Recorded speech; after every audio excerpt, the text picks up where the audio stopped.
Thân chào cả nhà, không nên xem chùa đâu đó. Nhớ đăng ký, like, comment để ủng hộ team nha. Nhà tang lễ Tây Sương có một quy định bất thành văn. Tất cả nhân viên phải nghỉ làm trước 7 giờ. Và cô gái đi xin việc làm các đêm với giá 800 tế. Ngày đầu tiên đi làm đã gặp phải xác chốt giả. Ngày đầu tiên tôi đi làm có thể cho chút mặt mũi không? Không thích bị vợ.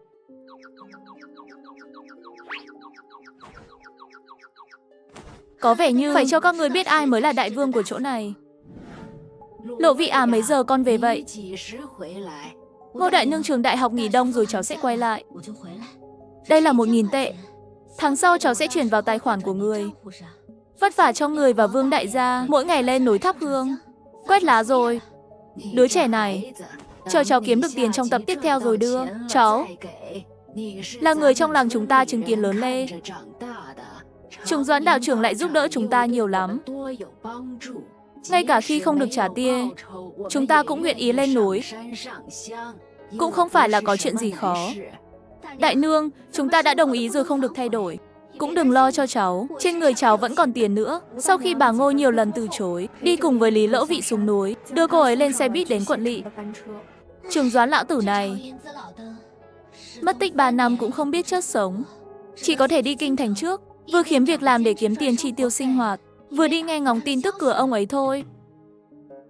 Không nè, dù thế nào thì mình cũng trông rất đoan chính. Làm sao có thể liên tục công việc truyền đơn cũng không đến lượt mình cơ chứ. Nếu còn không tìm được việc nữa, mình thực sự sẽ ngủ trên đường phố để nhặt rác. Nhà hàng số 1 Tây Sương tuyển dụng người bao A. Lương thương lượng. Đây không phải là công việc được thiết kế riêng cho mình sao? Chào giám đốc, tên tôi là Lý Lỗ Vị.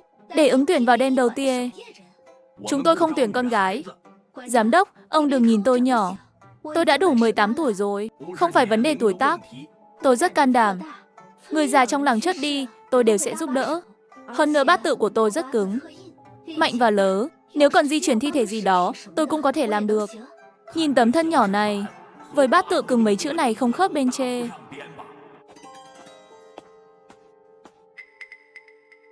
Sao lại xảy ra chuyện vậy? Đồ vô dụng sao? Giờ sắp tối rồi.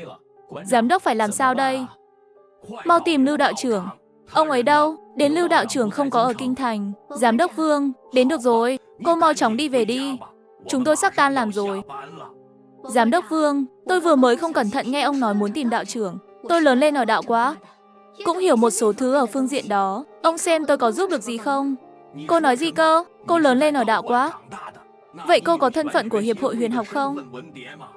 Trưởng Doãn lão Đặng từng nói qua, trong Hiệp hội Huyền học đều là một đám mua danh cầu lợi, nên không để cho mình tham gia. Không có, tôi vẫn chưa kịp để đi làm. Ông nhìn xem cái này, đến giám đốc, chúng ta cũng không có thời gian đi tìm người khác. Nếu không thì đánh liều một phen đi.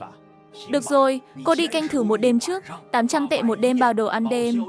Có cơm, lẩu tự làm nóng hay gì đó, sáng hôm sau sẽ thanh toán.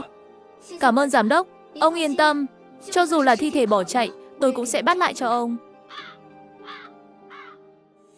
Cuối cùng cũng có thể ăn một miếng nóng. Lý Lỗ Vị nhìn qua lại chẳng thấy cái gì cả. Cô ấy chuẩn bị tiếp tục ăn lẩu. Cút xa ra chút. Hung thủ là bà già đó. Bà ta từng là quản gia của lâu đài. Người có biết những kẻ phá hoại mặt người là hành xào đáng ghét. Cút đi. Sau khi ăn xong, Lý Lỗ Vị quyết định đi vòng quanh. Ôi giời, mẹ ơi! Cái này không thể trách tôi được nha. Phản xạ có điều kỳ. Sao cô lại không sợ tôi? Tại sao tôi phải sợ cô? Vậy cô có sợ cái này không? Cô là đạo sĩ thối. Cô mới thối. Hôm qua tôi mới tắm gội xong. Không thối chút nào, được không? Cô đi gọi tất cả ma trong này tới đây. Tôi không đến đây để nhận các người đâu. Các người an phận không kiếm chuyện tôi coi như không biết gì. Xin chào mọi người. Vấn đề đẫm máu. Mẹ kiếp, thi thể đúng thật là chân dài để chạy sao? Người ta vốn có chân dài. Nữ đạo sĩ, sao cô còn không đuổi theo? Ngày mai gia đình anh ấy sẽ đến hỏa táng. Làm sao mà cô có thể giao hàng? Lý Lộ Vị lập tức tỉnh táo, bắt đầu đuổi theo. Chúng ta cũng đi xem thử. Xác chết bò rất nhanh. Trực tiếp vào phòng quan sát của nhà tang lễ, Lý Lỗ Vị nhanh chân chạy tới nhìn vào bên trong qua khe hở.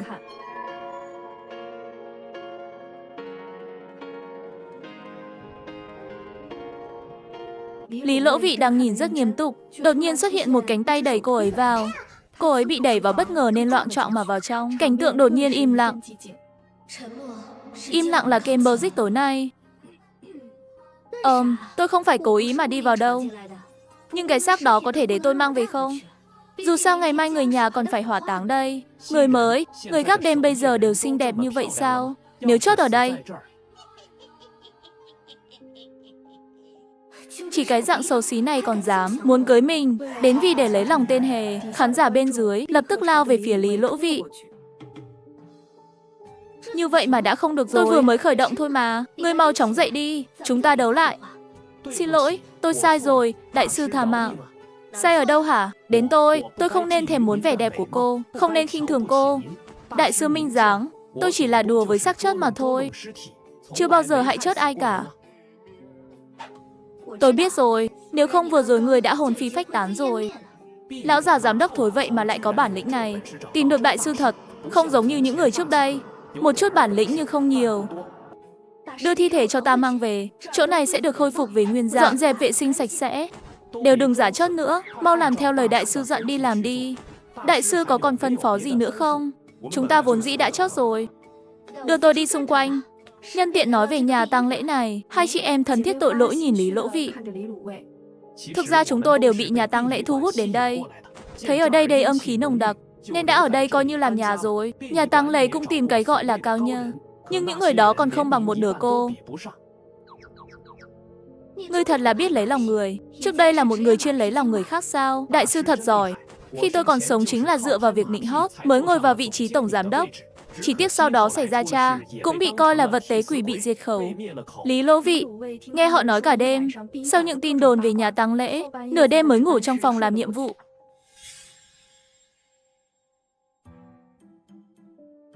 Giám đốc, đến cô đã ngủ ở đây cả đêm.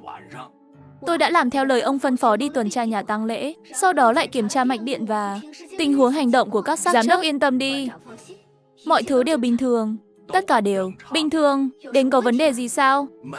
Không có. Vương giám đốc tìm một cái cớ, đến phòng giám sát để kiểm tra tình hình đêm qua. Sau khi xem xong liền xóa đoạn video đó đi. Về đến văn phòng thì chuyển tiền lương cho Lý Lộ Vị. Tiểu Lý à, đến giám đốc Vương còn có hướng dẫn gì nữa không? Gần đây lão lưu gác đêm của nhà tang lễ đang nằm Viziasinase. Nếu cô không có việc gì thì làm một thời gian đi. Tiền lương sẽ thanh toán hàng ngày cô. Hàng ngày từ 7 giờ tối đến 7 giờ sáng ngày hôm sau. Bao ăn đêm và bữa sáng. Còn hơn 1 tháng nữa là khai giảng. Đến lúc đó chi phí sinh hoạt của trường đại học và tiền hàng tháng gửi về quê thì có. Cảm ơn giám đốc. Tôi nhất định sẽ làm tốt. Sau khi giám đốc Vương sắp xếp cho cô ấy ở lại nhà tang lễ, Lý Lỗ Vị lập tức đến khách sạn trả phòng, mang theo vali đến nhà tang lễ. Giám đốc Vương đã nhận cô vào làm rồi à? Xin chào, tôi tên là Lý Lỗ Vị, cứ gọi tôi là Tiểu Lý. Sau này phụ trông coi nhà tang lễ vào buổi đêm, mong rằng được chỉ giáo nhiều hơn. Người đàn ông đến văn phòng giám đốc, gặp được người phụ trách cũng đang trong trạng thái hoang mang. Trương Tình, chuyện này anh nghĩ sao? Giám đốc Vương, nếu cô gái đó có bản lĩnh, vậy thì để cô ấy ở lại đi. Con có thể mượn cơ hội này để cải thiện danh tiếng của nhà tang lễ. Tôi cũng có ý đó. Nếu không phải Tiểu Lý vẫn là một sinh viên đại học, tôi thậm chí còn muốn đưa cô ấy vào làm nhân viên chính thức. Ban đêm đợi đến khi chỉ còn lại một mình Lý Lỗ Vị, chú Hề và chị em thân thiết lập tức xuất hiện ở phòng làm nhiệm vụ. Các người lấy những thứ này, không phải là đồ tưởng nhớ đến từ đâu đấy chứ? Lỗ Vị tỷ bên cạnh là Nghĩ Trang. Chúng tôi nghĩ lãng phí cũng là lãng phí, nên đã cầm tới để hiếu kính cô. Đúng, chúng tôi với chủ nhân có quen biết.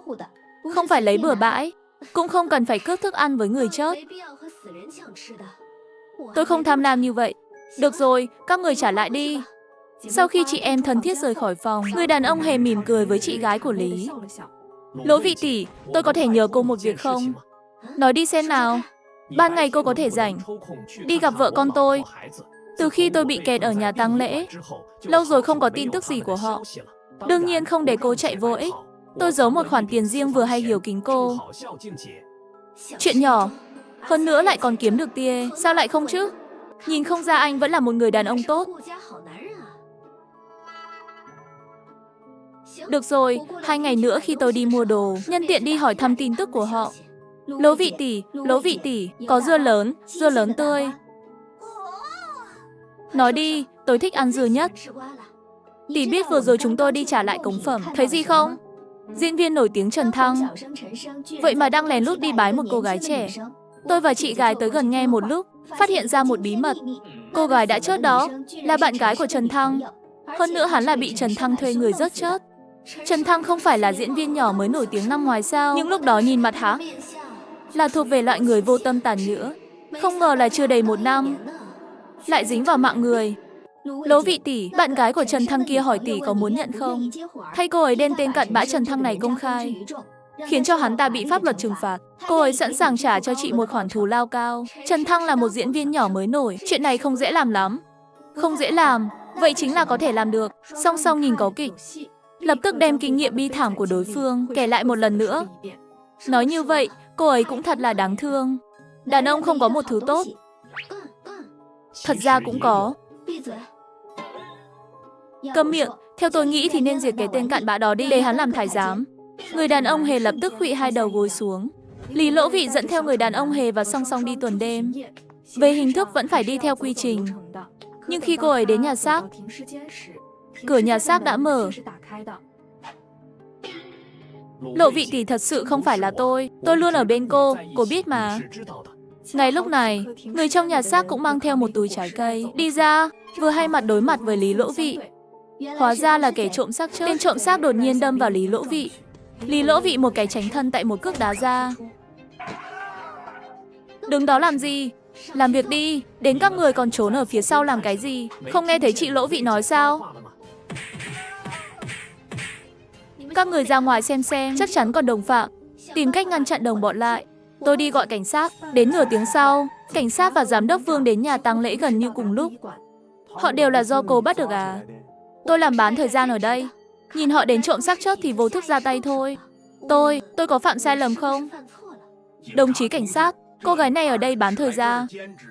Cô bé từ nhỏ đã luyện qua, nhất thời ra tay không nặng không nhẹ. Điều này không thể trách được cô bé. Ma có ma, ở đây có ma.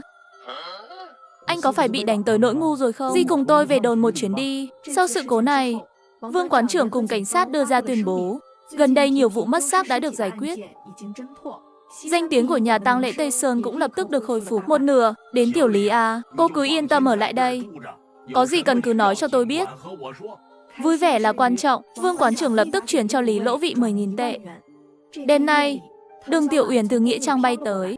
Lúc nhìn thấy Lý Lỗ Vị trực tiếp bị đơ người, họ cũng không nói đại sư còn trẻ như vậy. Có được không?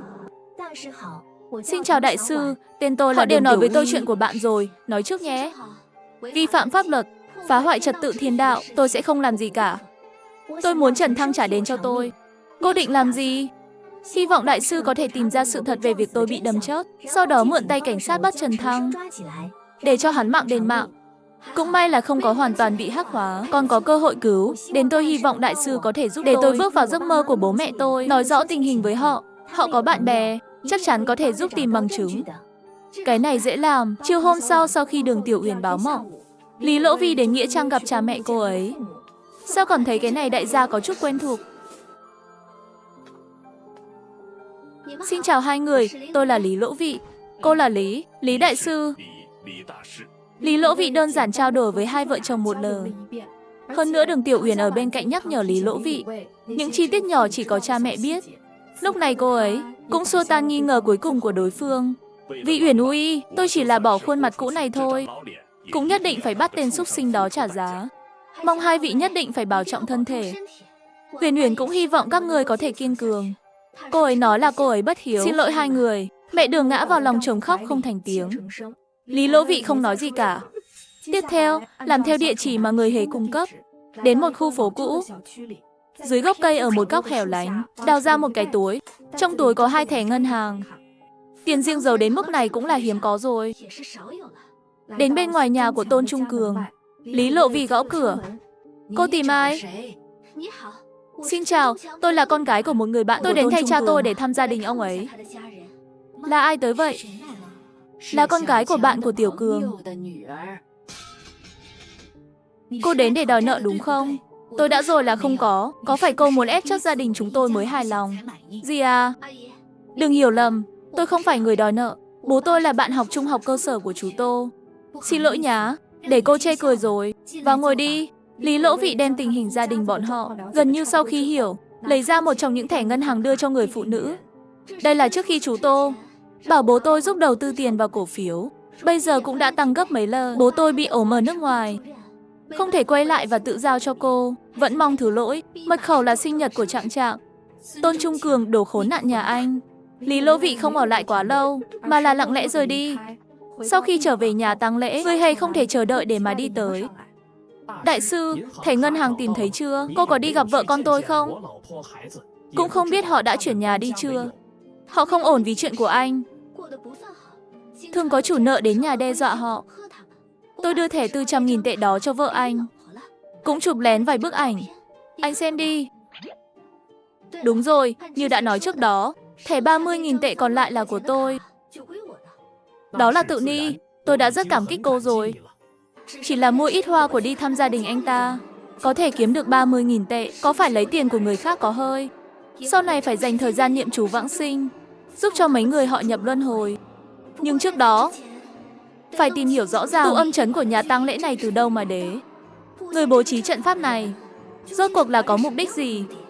Thu hút tất cả các linh hồn đến đây, và sẽ bị mắc kẹt ở đây. Nhưng ngay trước khi nhà tang lễ tan làm, một thi thể đã được đưa đến đây. Yêu cầu mở lò ngay lập tức để đốt và hỏa táng. Lý Lỗ Vị được gọi đến giúp đỡ.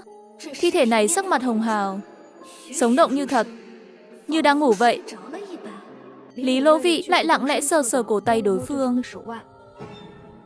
Đây căn bản không phải là xác chết. Người này còn sống. Chị bội người này vẫn còn sống. Cô đang nói cái gì vậy? Mạch của cô ấy vẫn còn đập, chỉ là tương đối yếu. Trong y học gọi là trạng thái già chết. Tôi theo sư phụ học qua mấy năm trung y, chắc chắn cô ấy còn sống đến vậy. Bây giờ phải làm sao? Thảo nào họ vừa nói không sắp xếp thi thể, hỏa táng trực tiếp, vội vàng như vậy chắc chắn là có bí mật gì đó. Chị vẽ trước, kiểm tra trên người cô ấy, có chấn thương gì không? Một vài chiếc trì hoãn thời gian, tôi sẽ đi tìm giám đốc. Lý Lỗ Vị vừa đến cửa văn phòng giám đốc, đã thấy giám đốc Vương và người nhà đang đàm phá. Rốt cuộc phải bắt chúng tôi đợi bao lâu nữa? Giám đốc, hình như lò thiêu bị hỏng rồi. Cái gì? Nhà tang lễ của các người chẳng lẽ chỉ có một lò thiêu thôi đấy? Làm thế nào để kinh doanh? Rất xin lỗi, chỉ là một sự cố ngoài ý muốn nhỏ thôi. Tôi tới đó xem. Các bạn chờ một chút. Tiểu Lý, đây là tình huống gì vậy? Lò đốt không phải là tốt sao? Lý Lỗ Vị đem đầu cuối nguyên nhân sự việc nói lại với giám đốc. Tiểu Lý, chuyện này không phải chuyện đùa đâu. Không sai được, chúng ta thà bỏ qua chứ cũng không được thiêu nhầm. Tiểu Lý không giống như là nói đùa.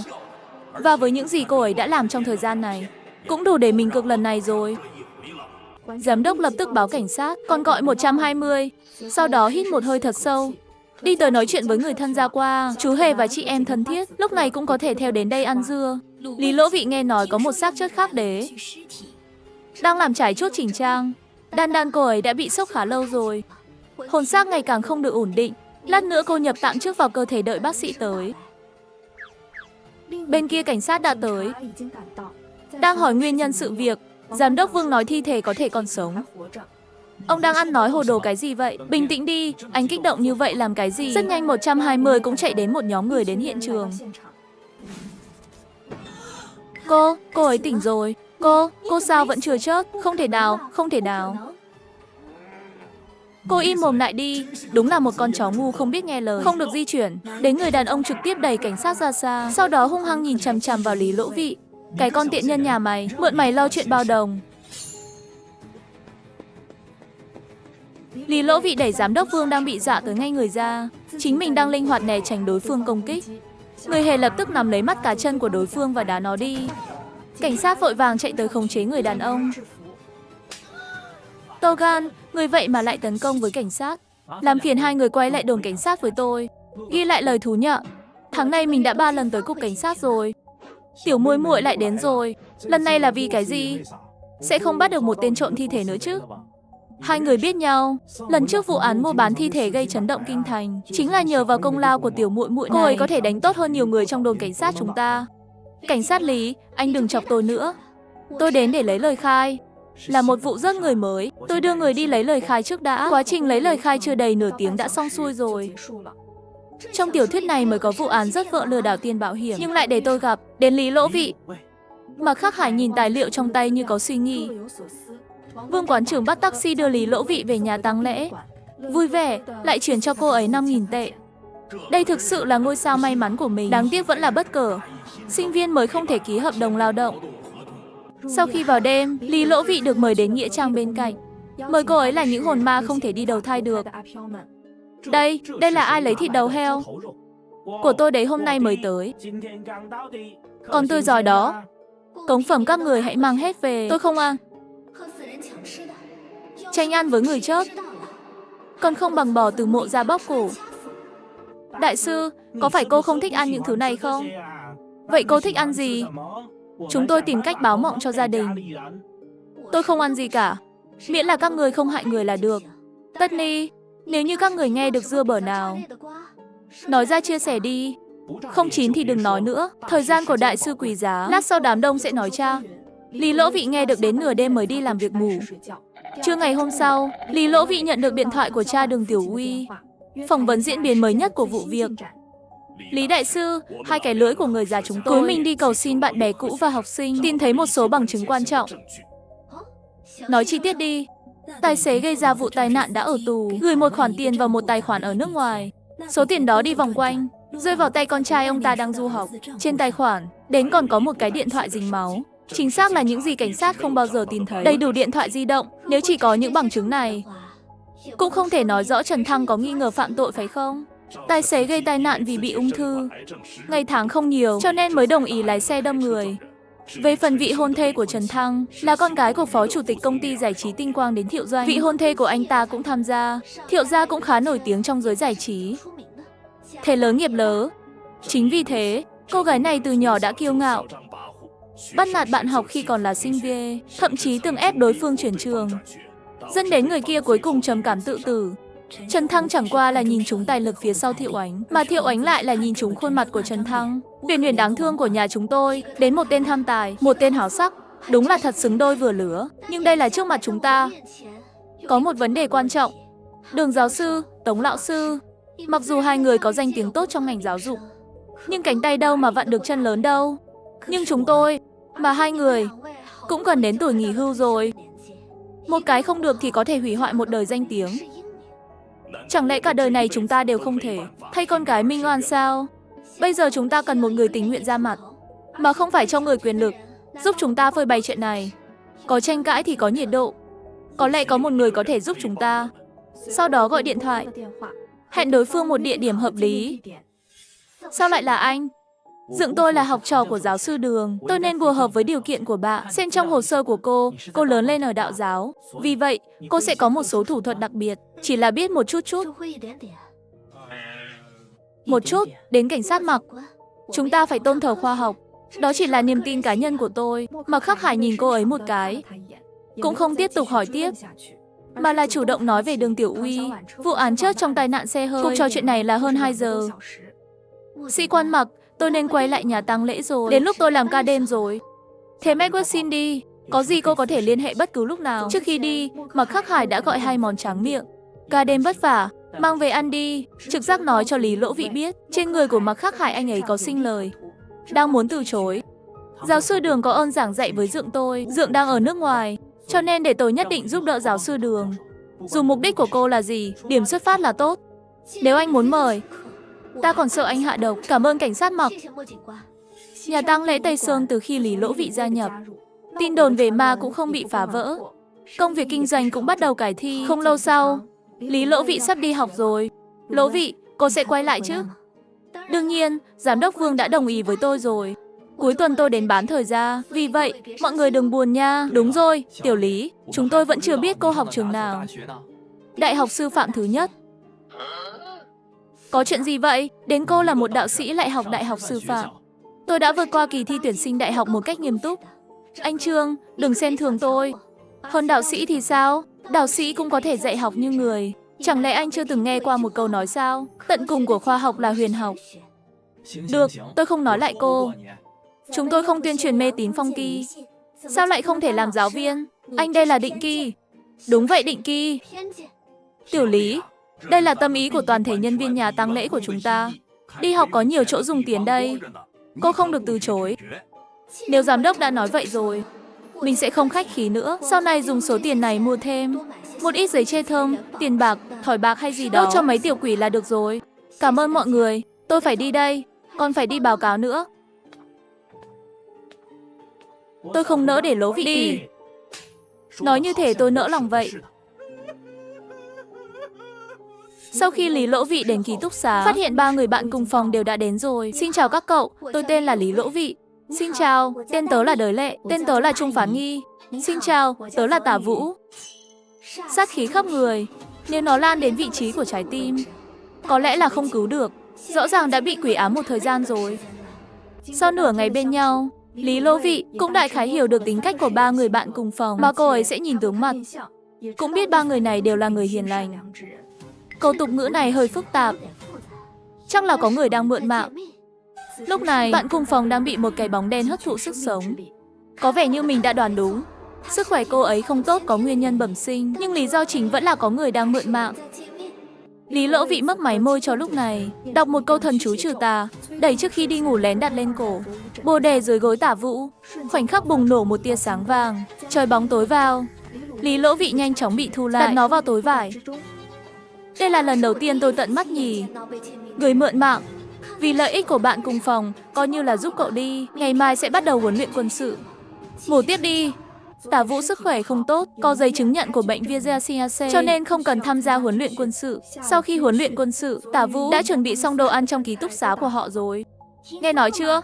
Trần Thăng bị cảnh sát bắt, bỗng đó hắt xít rồi. Không phải là có người chụp lại rồi sao? Nghe nói là thuê người giết người. Thật kinh khủng. Mộc Khắc Hải cuối cùng đã ra tay rồi. Sau khi nghỉ phép với cố vấn vào buổi chiều, Lý Lỗ Vị liền đến cổng trường học. Mộc Khắc Hải đã đến sớm rồi. Xin chào cảnh sát Mộc, không muốn cười thì đừng cười. Sao lại chứ? Có thể được làm việc với cảnh sát Mộc là vinh hạnh của tôi. Xem ra tiểu nha đầu này hình như không thích mình cho lắm. Sau khi rời khỏi quán cà phê, tôi tìm được rồi. Gia đình Thiệu có tiền án bị phạt về thuế. Cảnh sát Mộc của Nhiên không phải là cảnh sát thực tập bình thường. Sức mạnh gia tộc đằng sau người là Mộc gia phải không? Cũng không lạ. Có thể tìm thấy điểm yếu nhanh như vậy không? Còn dám thách thức nhà Thiệu gia. Thì ra cô ấy đã biết từ lâu rồi, cho nên mới bực bội đối với mình như vậy. Bây giờ chúng ta trực tiếp đến nhà giáo sư Đường đi. Tôi phải đến Nghĩa Trang Tây Sơn trước đã. Làm phiền cảnh sát Mộc rồi. Lần này sao không thấy chú quét sàn? Lý Lỗ Vị đi đến trước bia mộ của Đường Tiểu Uy, nhịp nhàng gõ bia mộ. Ông nội bảo mình thăm dò năng lực của cô ấy. Xem động tác vừa rồi của cô ấy, mình đột nhiên có một loại trực giác cô gái này đang giả làm heo ăn hổ. Lý Lỗ Vị biết Mộc Khắc Hải đang nhìn chằm chằm vào mình. Cô ấy lặng lẽ nghiêng người, trận động tác sau của mình, hút Đường Tiểu Uyển vào trong túi vải.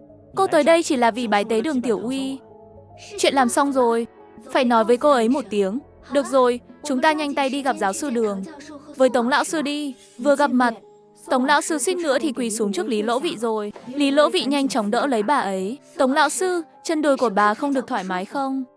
Cảm ơn cô, Tiểu Lý. Viện Uyển của chúng tôi có thể đòi được công đạo, không thể thiếu sự giúp đỡ của cô. Đừng nói như vậy, Tống lão sư. Tôi thực sự không làm được gì nhiều, đều nhờ sự bận rộn và vất vả của cảnh sát Mộc. Hai bố mẹ Đường Tiểu Uyển liên tục cảm ơn Mộc Khắc Hải. Đây là những việc tôi nên làm, dựa trên manh mối hiện có. Về cơ bản là có thể phán đoán Trần Thăng và Thiệu Ánh chính là chủ mưu vụ giết người này sao? Chỉ là Thiệu Ánh có Thiệu gia che chở, chắc là cuối cùng có thể thoát khỏi chuyện này đi. Sau khi làm việc xong đi tới dưới lầu, Mộc Khắc Hải đề nghị gửi Lý Lỗ Vị trở lại trường học. Cảm ơn lòng tốt của cảnh sát Mộc, tôi chợt nhớ ra, con phải đến chỗ giáo sư Đường lấy mấy quyển sách nữa. Tiểu Lý, chúng tôi thật sự có thể nhìn thấy Uyển Uyển lần cuối cùng không? Đường giáo sư, Tống lão sư, hai người có thể bảo đảm tuyệt đối không nói ra chuyện này sao? Tôi không muốn gặp rắc rối vì chuyện này. Tất nhiên, cô yên tâm, chúng tôi sẽ không bao giờ nói. Tôi hứa với cô bằng danh dự của tôi, hoàn toàn kín miệng như bưng. Lỗ Vị, cô hãy giúp chúng tôi đi. Chỉ lần này thôi, nếu không phải xem những gì mà Đường Tiểu Uyển nói, mình tuyệt đối không thể đồng ý. Hai bố mẹ Đường Tiểu Uyển làm theo yêu cầu, nằm trên chiếc giường lớn nơi con gái tôi ngủ. Cả hai đều cầm trong tay một dây đỏ buộc tóc. Lý Lỗ Vị đã đốt cháy sinh khí mà mình mang đế. Dị Huy, trong nguyên tắc có một câu nói gọi là noãn thủy trạc ngạ tú. Tiễn chỉ chiêu ngã hồ, sinh tê bất cảm thiếu. Nhiên chi dị hương chiêm y. Đới nhân năng giữ quỷ thông. Vợ chồng nhà Đường Gia sau khi ngửi thấy một mùi hương kỳ lạ. Một lúc sau, một tiếng rung xuất hiện bên tai họ. Bố mẹ! Uyển Uyển của ta! Lý Lỗ Vị lặng lẽ rời khỏi phòng, để lại ít thời gian cho ba người họ. Lỗ Vị, tôi còn một điều ước cuối cùng, muốn đến nhà Lao gặp Trần Thăng lần cuối. Hỏi rõ ràng, đôi khi buông bỏ chấp niệm, đó là một khởi đầu mới. Thằng khốn đã bị báo ứng, cô nên bỏ lại mọi thứ. Hãy đi đi. Uyển Uyển, đến Đường Tiểu Uyển trầm mặc. Lý Lỗ Vị khởi động pháp truyện, bắt đầu đọc lời nguyền siêu độ. Thái thượng sắc lạnh siêu nhữ cô hồ, quỷ mị nhất thiết tứ sinh chiêm âm. Hữu đầu giả siêu, vô đầu giả sinh. Cảm ơn cô, Lỗ Vị. Gặp được cô là điều may mắn nhất trong cuộc đời tôi. Cha mẹ con gái bất hiếu. Cảm ơn hai người đã nuôi dạy con trong 23 năm qua. Xin lỗi, con gái đi trước một bước đây. Chờ cho đến khi ngôi nhà trở lại bình tĩnh, mẹ Đường Tiểu Uyển cuối cùng đã ngã ngục xuống đất, thất thanh khóc lớ. Lời tạm biệt này thật sự sẽ không bao giờ gặp lại nữa. Tiểu Lý, cảm ơn cô. Hãy để gia đình ba người nhà tôi gặp nhau lần cuối. Sau khi Uyển Uyển báo mộng cho tôi sẽ đi điều tra. Tin tức về Thôi Bối Đồ. Phiên bản đầy đủ trong nước không có, nhưng bảo tàng ở Tình Đảo có phiên bản. Tôi nhờ bạn tôi chụp ảnh rồi, rửa ra hết rồi. Nhà họ Đường tuy không giàu, nhưng trên người họ thể hiện hoàn hảo một câu nói: đạo lý khắp thiên hạ. Trong nhà Đao Bu, rõ ràng tương lai của Đường Tiểu Uyển phụ thuộc vào mối quan hệ của cha mẹ. Có tương lai tốt đẹp, nhưng cuối cùng vẫn chát vì tình yêu.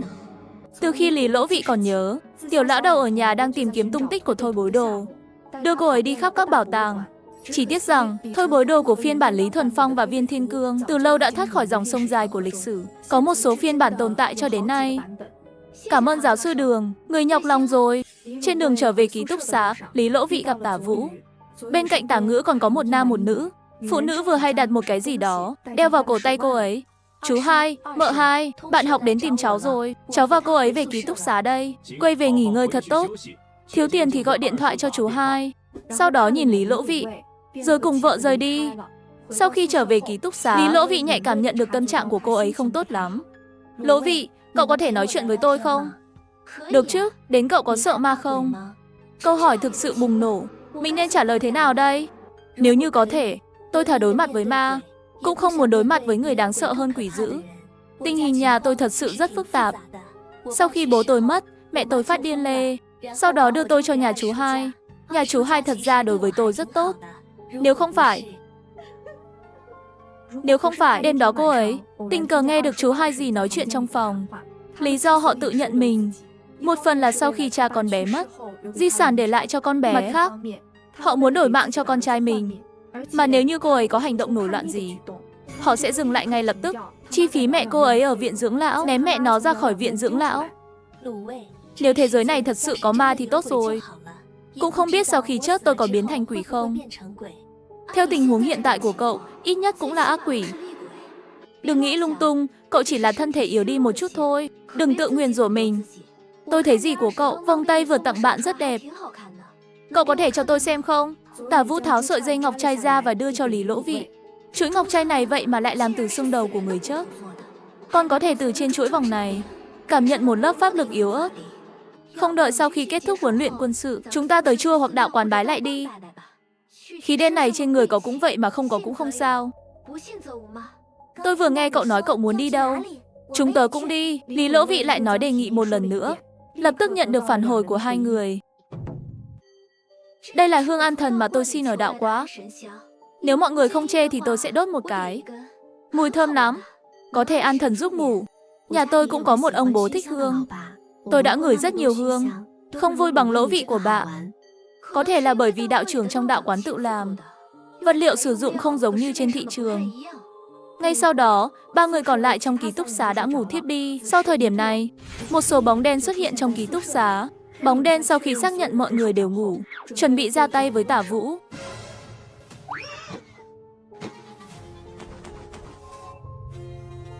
Khi đàn hồn hương của ta, ngươi làm người chết cũng không hối hận. Sao cô có thể nhìn thấy tôi? Bây giờ là ta hỏi ngươi câu hỏi trả lời thành thật. Nếu không sẽ đánh cho người nhớ ra thì thôi. Chỉ mình ngươi mà cũng muốn đánh lão tử. Đồ ngốc, không có tác dụng đâu. Đừng đấu tranh nữa. Cô cũng là đạo sĩ. Cũng, nghĩa là sao? Gã quỷ lập tức ngậm miệng lại. Cô sao lại? Bạo lực. Nói hết những gì người biết và ta sẽ thả người ra. Nếu không thì không đơn giản như trước đâu. Sống như một anh hùng. Chớt cũng là quỷ hùng. Đại sư, câu đầu tiên cô vừa nói có đúng không? Quân tử nhất ngô, tứ mã nán truy. Được rồi, tôi nói. Tôi đang trốn trong chuỗi vòng xương của Tả Vũ. Mục đích là để hấp thụ sức sống của người phụ nữ này. Sau đó lại chuyển cho Tả Chí Diệu, cũng chính là em trai họ của cô ấy. Tại sao em họ của cô ấy lại mượn mạng của cô ấy? Nếu Tả Chí Diệu sinh non và bị dị tật bẩm sinh, lại là cháu trai duy nhất của nhà Tả gia, được mọi người yêu thương, thủ đoạn mượn mạng cũng là nhờ ở một vị cao nhân. Sau khi nói xong nhìn thoáng qua sắc mặt âm trầm Lý Lỗ Vị. Tôi chỉ là một quỷ nô, làm theo yêu cầu mà thôi. Có thể nuôi được quỷ nô cũng không phải người bình thường. Loại ác nhân tâm thuật bất chính này, nếu đã gặp phải rồi, thì dùng ít công đức của hắn ta. Tôi đã nói có thể thả tôi không? Không thế, đến vừa rồi rõ ràng là cô hứa với tôi rồi. Tôi là phụ nữ, không phải là quân tử. Cuối tuần 4 người hẹn nhau đến chùa. Sau khi thắp hương xong vừa chuẩn bị rời đi, Lý tiểu thí chủ xin hãy dừng bước. Tiểu Trần sư phụ muốn gặp người một chút, không biết tiểu thí chủ có thời gian không? Năm đó cùng ở với Trường Doãn Tử. Đúng là có duyên một mặt với cái này, sư phụ chờ. Không ngờ sau ngần ấy năm vẫn còn nhớ mình. Lỗ Vị, đến không sao đâu. Lát nữa tôi sẽ tới tìm các cậu. Tả Vũ nhìn Lý Lỗ Vị đi theo nhà sư. Trong lòng dường như có sự thay đổi. Sư phụ tiểu thí chủ mời đến rồi. Lý tiểu thí chủ, lâu rồi không gặp. Sư phụ chờ. Tiểu thí chủ lớn lên rồi. 10 năm trôi qua, lão sư phụ Trần còn nhớ tới vãn bối. Là vinh dự của vãn bối. Lão sư phụ Trần gọi tôi đến là có chuyện gì sao? Đây là sư phụ cô để lại cho cô. Sư phụ Liễu thờ. Sư phụ, tôi bây giờ người ấy đang ở đâu? Rất nhanh hai người sẽ gặp nhau thôi. Anh ấy đã ở Kinh Thành rồi. Ở Kinh Thành lại không đến tìm mình. Hai thầy trò các người đúng là bảo vật sống. Một người cố gắng tìm, một người cố gắng chỗ. Không bằng tiểu thí chủ vào cửa Phật của ta được rồi. Với trí tuệ và tài năng của tiểu thí chủ, cũng đủ để trở thành thánh tử Phật môn của ta rồi. Đã 10 năm rồi, lão hòa thượng này còn chưa chớt tâm. Cảm ơn sư phụ Trần đã đánh giá cao. Chỉ là Lỗ Vị đã bị sư phụ thường quan tâm, không có ý nghĩ rời khỏi sư mô. Bạn học của tôi vẫn đang đợi tôi bên ngoài, không làm phiền đại sư nghỉ ngơi nữa. Ha ha ha, thật đáng tiếc một nhành non tốt như vậy. Lỗ Vị vị tăng nhân vừa rồi mời cậu đi làm gì? Vừa ra là thấy bạn hoảng sợ. Tôi và lão sư phụ Trần có duyên gặp mặt một lần. Ông ấy muốn tôi làm đệ tử. Tôi là một cô gái xinh đẹp, làm sao có thể xuất gia? Tôi không muốn cạo. Nhìn không ra, cậu vẫn còn tiềm năng để đối mặt với đại sư. Mấy người vừa nói vừa cười đã về trường học. Lý Lỗ Vi nói mình ngày mai phải đi bán thời gian. Lỗ Vị cậu làm bán thời gian ở đâu? Cho tôi theo với có vất vả không? Nơi làm việc bán thời gian của tôi có thể không phù hợp với cậu. Tôi làm việc bán thời gian ở nhà tang lễ. Tôi nghe nói nơi đó thường bị ma ám. Dương khí của tôi mạnh, quỷ nhìn thấy tôi cũng phải đi đường vòng. Mặc dù hơi đáng sợ, nhưng lương cũng khá cao. Tôi chỉ là giúp dọn dẹp cũng không có gì vất vả cả. Tôi cũng muốn cậu cho tôi theo với. Nghe cậu nói vậy nên là quên đi. Tả Vũ nhìn Lý Lỗ Vị, suy nghĩ trong lòng càng ngày càng mạnh mẽ, nhưng vẫn còn chần chừ, không biết có nên nhờ cô ấy giúp không. Lý Lỗ Vị cũng nhìn xem Tả Vũ. Những chủ đề này đều là cô ấy cố ý khơi lê. Ước tính mấy ngày nữa sẽ chủ động tìm mình. Lỗ Vị đến rồi. Chào buổi sáng, Giám đốc Vương. Vừa hay hôm nay vinh dự, nhà tổ chức Khổng Bội Bội tạm thời xin nghỉ ốm. Lý Lỗ Vị, cô làm luôn việc của cô ấy đi. Lỗ Vị ngay lập tức đến phòng trang điểm. Người hề và một nhóm ma cũng đi theo. Lỗ Vị tỷ đây là thành viên mới tham gia cùng chúng ta, tên là Bang Bang. Hắn rất sùng bái sau khi nghe chuyện của tỷ. Hôm nay biết tỷ sẽ đến, tôi đã đưa hắn đến đây rồi. Xin chào chị Lỗ Vị, thật lịch sự. Các người đừng có mà dạy hư nhóc đấy, tôi sẽ kiểm tra trước. Cái đinh tâm hồn vì mái tóc trên trán bị che khuất, mới không bị phát hiện sao? Không đợi Lý Lỗ Vị tìm hiểu rõ người nhà, đột nhiên dẫn một người đàn ông mặc áo choàng xuất ha. Tiểu Lý, đây là người nhà của nạn nhân, họ nhất định phải làm pháp siêu độ cho người chết. Được thôi, người đàn ông này không thể nhìn thấy tất cả những bóng ma ở đây. Mình muốn xem hắn có thể làm gì. Lại một kẻ lừa đảo nữa, thật là muốn đập cho hắn một trận. Đánh chót không được, đến lúc đó Lý Lỗ Vị sẽ gặp rắc rối. Không rớt là được rồi. Hù cho sợ, Lỗ vị tỷ, cô thấy có được không? Đừng gây rắc rối cho nhà tang lễ. Họ lập tức vui mừng, bắt đầu thương lượng làm thế nào để trêu chọc kẻ lừa đảo này. Tiểu Lý, chúng ta không xem sao? Không sao, thiệt hại thì để họ bồi thường. Tôi ở đây nhìn, giám đốc. Ông đi làm việc khác đi, cho giám đốc Vương đi. Lý Lỗ Vị liền dán một lá bùa trên cửa, rồi đến phòng giám sát. Kẻ lừa đảo lúc này cầm trên tay thanh kiếm gỗ đào, trong miệng còn vỡ vụn niệm niệm.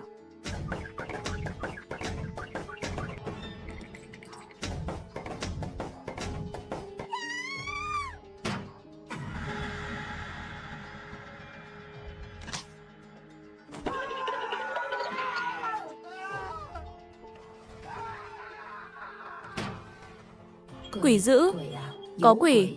Lúc này Lý Lỗ Vị vừa vặn từ lúc giám sát đi về. Cô à, bây giờ vẫn còn ban ngày, lấy đâu ra quỷ? Hai người đừng vội, tôi vào xem. Lý Lỗ Vị gõ cửa, cửa mở ngay bên trong. Cô ấy vừa bước vào thì đóng cửa lại. Bà cô cuối cùng không chịu được nỗi sợ hãi, mắt trắng vừa lật đã ngất đi. Lý Lỗ Vị, kẻ lừa đảo này cũng quá không đủ tiêu chuẩn rồi, không có tới cả một tấm bùa. Nhưng thứ này đều là mua xỉ phải không? Tất cả vẫn còn mất màu. Tôi hiểu tại sao tôi lại nghèo như vậy. Tất cả những gì tôi sử dụng đều là vật liệu thật, giá thành một tờ, đủ để những kẻ lừa đảo bán xỉ một bao giấy nổi. Lý Lỗ Vị, cứu với, tôi không ra được. Trên đầu hắn có một cái đinh chấn hồ, tôi không biết thật. Chỉ là nghĩ lâu rồi không có phụ thơ, cho nên nhất thời tham chơi. Không đúng, đinh chấn hồ. Người vào thì không đánh nhau với nguyên chủ. Lỗ Vị tỷ thân thể này là trống rỗng. Nếu không tôi cũng sẽ không vào. Nhịn một chút không được kêu. Gã hề nhanh chóng lao ra khỏi xác chết.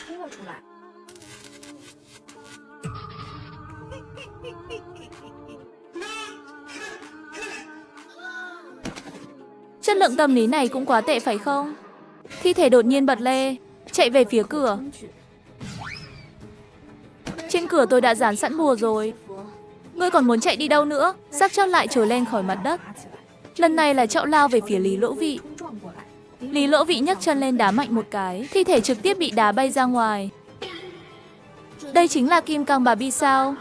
Sẽ không phải thần tượng của tôi. Cô gái trói xác trước, sau đó rút cái đinh chấn hồn trên trán hắn ta ra, nhỏ trên lông mày của hắn từng giọt máu. Thi thể mới lại chớt đi. Bên kia, người mặc áo choàng nam tử liền lập tức bị phản phệ. Hình nhân trong tay hắn cũng rã rời ra. Lập tức đi tìm xem ai đã phá hủy chuyện tốt của ta. Lý Lỗ Vị bảo thằng Hề và đoàn quỷ sắp xếp lại hiện trường, liền ra khỏi phòng trang điểm. Cô vậy mà không sao. Chồng cô có phản ứng thần kinh bình thường. Vậy thì thật là lá gan quá nhỏ, bị dọa ngất xỉu rồi. Mẹ chồng tôi vừa bị ngất xỉu. Cô có thể giúp tôi không? Sợ hãi quá mức dễ giải quyết. Ngạc nhiên là xong rồi. Lý Lỗ Vị đốt lá bùa lên và bỏ vào bát nước. Chẳng bao lâu một bàn tay liền đưa tới. Để tôi cho uống. Tại sao? Đến không phải là uống nước bùa phép sao? Tôi thấy bà ngoại trong thị trấn thu tiền cho người khác. Tất cả đều để họ uống nước nổi. Đây không phải là thứ sạch sẽ. Uống xong rồi đau bụng, cô rửa mặt cho bà ấy là được rồi. Tỉnh táo lại. Người phụ nữ hơi nghi ngờ rửa mặt cho bà mẹ chồng. Cũng may bà cô không lâu đã tỉnh rồi. Vừa vặn Trương Tình cũng đến bàn giao công việc. Lý Lỗ Vị liền mang theo đinh chấn hồn về ký túc xá. Lý Lỗ Vị tỷ không hay rồi. Có người xấu đế. Cuối cùng cũng đến rồi. Xem ra mình đoán không sai. Chắc là vì cái đinh chấn hồn này. Lần này có 2 người đế. Tôn ca, họ đi theo dõi rồi. Để tôi đến thông báo cho chị. Đang đầu tiên đưa 5 người đến nhà xác. Thấy một người đang tìm kiếm, kiểm tra mấy cái xác trong tủ lạnh. Ha ha. Đang và người đàn ông Hề run lẩy bẩy. Xong rồi, còn một tên nữa ở đâu? Lát sau Lý Lỗ Vị đã gặp mặt đối phương ở văn phòng của giám đốc Vương rồi. Người này chỉ nhìn mặt cũng lộ ra một vẻ hung ác, chiếm ít nhất vài mạng người trong tay. Sau khi nhìn người đàn ông một lúc, lập tức chủ động phát động tấn công.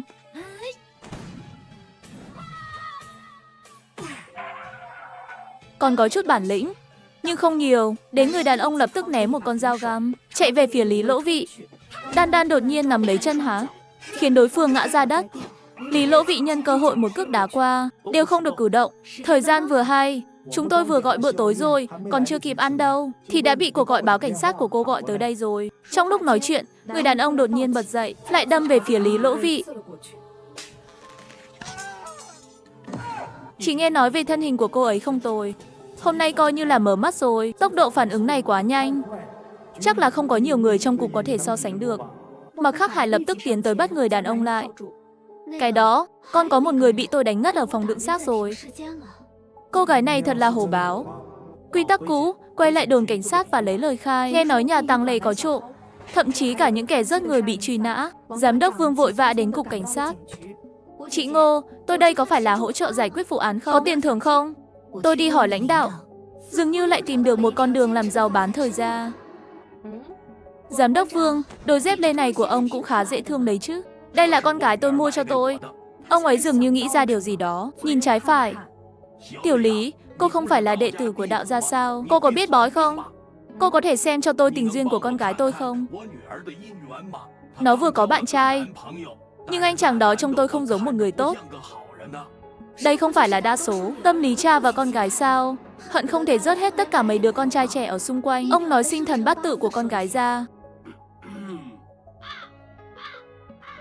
Chúng ta ra ngoài nói đi. Có ảnh không? Ở trong vòng bạn bè con gái tôi đăng ảnh chụp tự sướng. Tôi đã lưu hết rồi.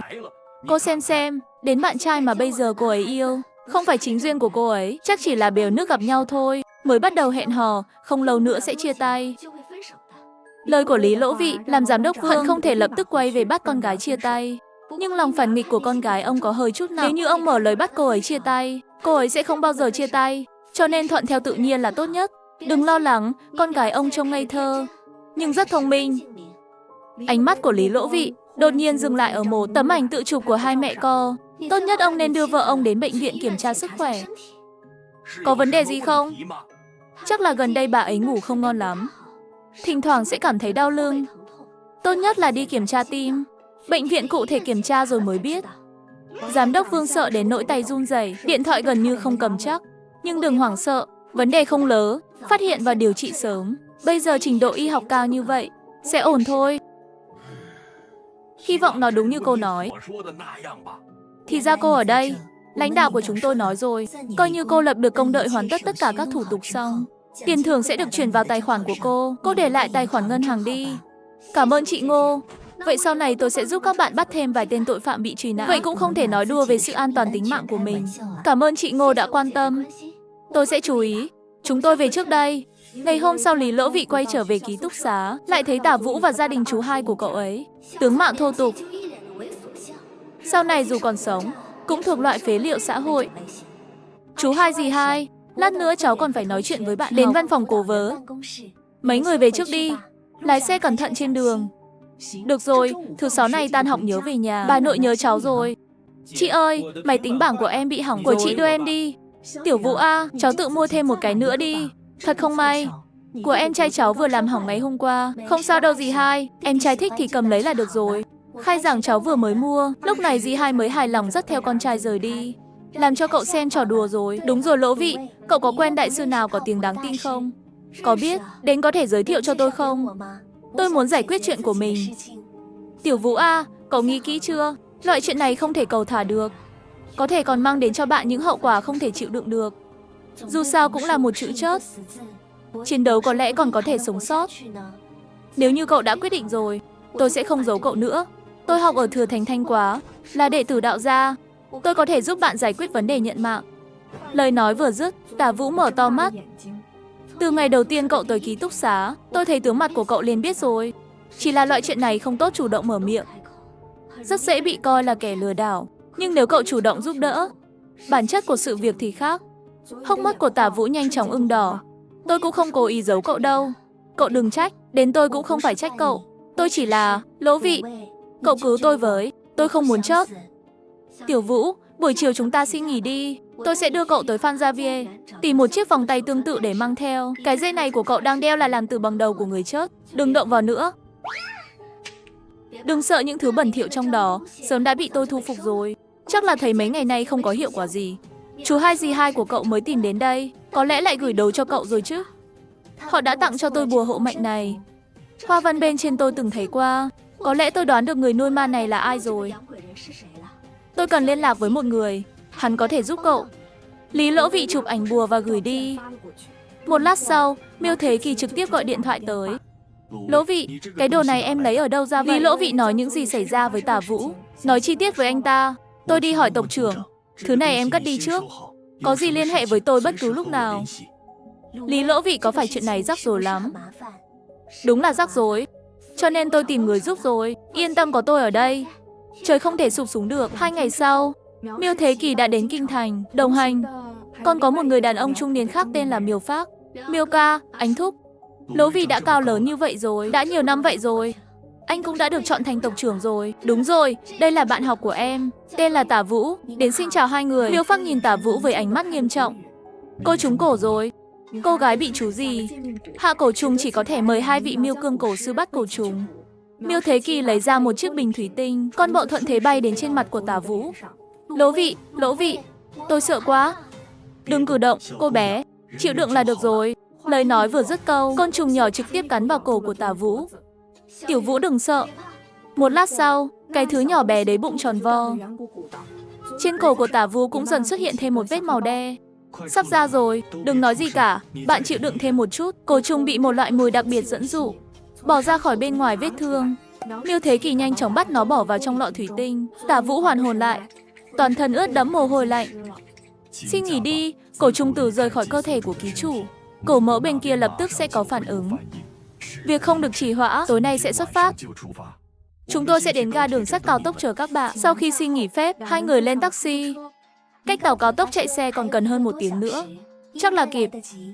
Chú hai và dì hai của cậu có phải lại gọi điện cho cậu rồi không? Nói là tôi phải về nhà ngay lập tức. Chắc họ đã phát hiện ra rồi. Không sao, tôi sẽ quay lại và giữ họ lại. Chỉ là vất vả cho cậu một xa. Tới nhà cũ của ông bà tôi rồi. Cổ mẫu chắc là ở bên đó. Nói xong, liền đưa địa chỉ mà bà nội để lại đưa cho Lý Lỗ Vị. Cậu cũng phải cẩn thận, giấu điện thoại kia vào đế giày. Có việc gì thì nhờ tôi giúp đỡ. Hơn 10 giờ tối, họ xuống tàu cao tốc. Tả Vũ vừa bước chân vào trong nhà, ngay lập tức là một cái tát.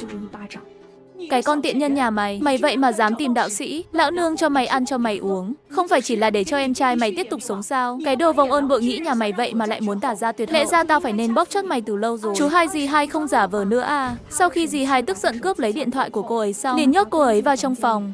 Tao cảnh cáo mày, nếu như con trai tao mà có xảy ra chuyện gì, tôi nhất định sẽ bắt mày phải đền mạng. Tả Vũ lấy điện thoại trong giày ra, gửi tin nhắn cho Lý Lỗ Vị báo bình an. Bên kia, 3 người Lý Lỗ Vị dựa theo địa chỉ mà Tả Vũ đưa đến nhà cũ của cô ấy. Chủ nhân của ngươi có phải ở bên trong không? Lỗ Vị, em đang nói chuyện với ai vậy? Trước đó em đã bắt được một con quỷ nô. Lần này vừa hay dùng đến rồi. Chính là ở trong này rồi. Người đó chắc là biết em đã tới rồi. Nhưng không biết là hai người cũng tới. Chúng ta vẫn làm theo kế hoạch. Một mình em có được không?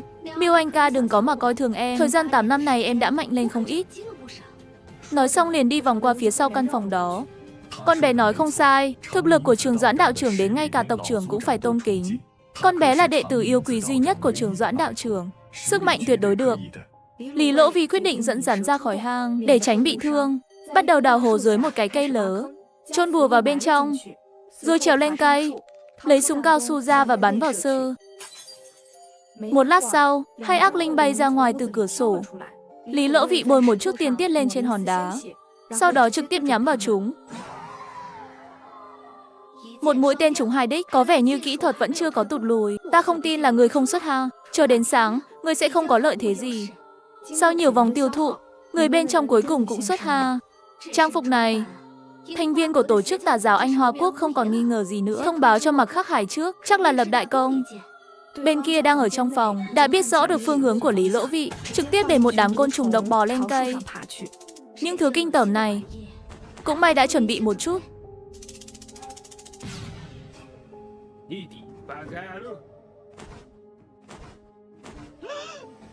Cái gì 8 con vịt 8 con hươu? Không hiểu nói tiếng người. Chắc ngươi. Cái gì? Ngươi chắc 8 đại gì? Đàn ông tức giận nửa ngày không nói nên lời, đột nhiên lao về phía Lý Lỗ Vị. Lý Lỗ Vị lấy ra súng cao su, bắn thẳng vào đầu gối hắn.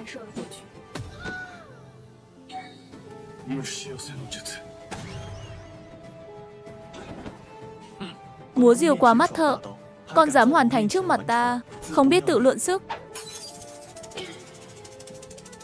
Dám chạy đến địa bàn nước Hoa làm yêu. Vậy thì tình cảm yêu nước này của tôi không thể đè nén được nữa. Thiên địa tự ni, ây khí thoái tả, khí thần dẫn trừ. Miêu anh ca, Ánh thúc. Hai người trông chừng há. Em đi vào xem sao. Vừa vào nhà, đã ngửi thấy mùi máu bên trong. Nó đến từ tầng hầm. Sát khí lại nặng như vậy. Sau khi Lý Lộ Vĩ xuống dưới liền tức giận. Sau đó tôi nhìn thấy những chiếc chuông đặt trên bàn thờ và cái lọ. Đến cầu mẫu hẳn là ở trong cái lọ này rồi. Phá hủy trước rồi nói sau. Tàn hại nàng ngốc sinh mạng như vậy. Nó nợ này lát nữa sẽ tình với người sau. Lý Lỗ Vị lập tức đốt bùa và ném vào.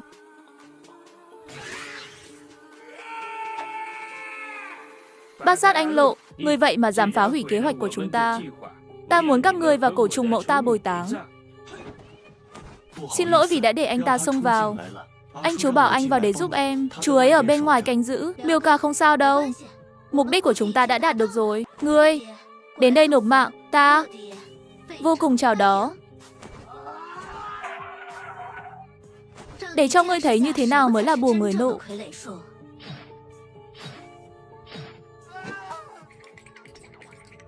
Bộ chiêu nhỏ này tôi phỏng chừng cũng không kháng lại được. Nếu giết người không cần ăn đậu phộng. Bây giờ ta muốn giết người luôn. Miêu Thế Kỳ lập tức đi lên phía trước trói hắn lại. Miêu ca, em đã báo cảnh sát rồi. Tối đa là 2 tiếng nữa.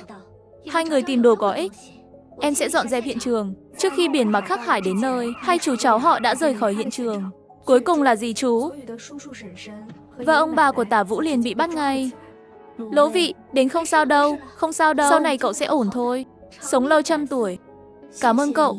Nếu như không có cậu, tôi không biết mình nên làm thế nào nữa.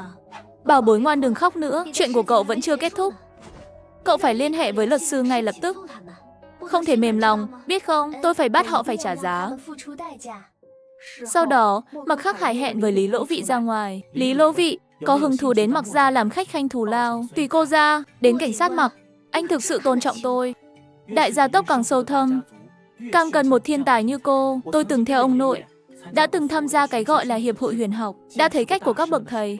Đồ đệ của bọn họ đều không bằng cô. Cái mũ cao như vậy tôi không đội nổi. Tôi cũng đã nói thật với anh, tôi tuyệt đối không thể gia nhập bất kỳ thế lực nào. Tôi chỉ muốn được yên tĩnh là một người nhàn nhã. Sau này kế thừa đạo qua, không có tiền thì khám bệnh hoặc xem bát tự cho mọi người. Cuộc sống có thể ăn no là đủ rồi. Vậy mục đích học đại học của cô là gì? Cảnh sát Mạc vừa nhìn là không ăn thịt người. Ngày nay tìm việc ở đâu cũng cần bằng tốt nghiệp. Bây giờ tất cả đều ủng hộ khoa học là trên hết. Nếu một ngày nào đó tôi không thể sống được nữa, con có thể làm giáo viên, thật là một bát cơm sắc tốt. Một người đạo sĩ như cô đi làm giáo viên dạy sách giáo dục người, có chắc không phải là quá đủ tiêu chuẩn không? Đừng khinh thường giáo viên thị chớ. Tôi nói với anh, đến chờ đã, con là giáo viên thị trấn. Cô có biết những bậc thầy đó kiếm được bao nhiêu tiền một năm không? Chỉ là cho người giàu xem phong thủy. Mỗi lần phải mất hàng trăm triệu. Tôi không kiếm tiền vô lương tâm. Đúng rồi, chúng ta coi như đã tính toán xong rồi. Tôi không nợ anh nhân tình nữa. Lát nữa tôi phải đi tàu cao tốc về trường. Tạm biệt, đến trở lại kinh thành. Lý Lỗ Vị cũng không vội quay lại trường học. Thay vào đó, tôi đến kho giấy để mua poker và mặt trược. Cô gái nửa đêm lẻn ra đường đốt giấy, còn gõ 3 lần trên mỗi bia mộ.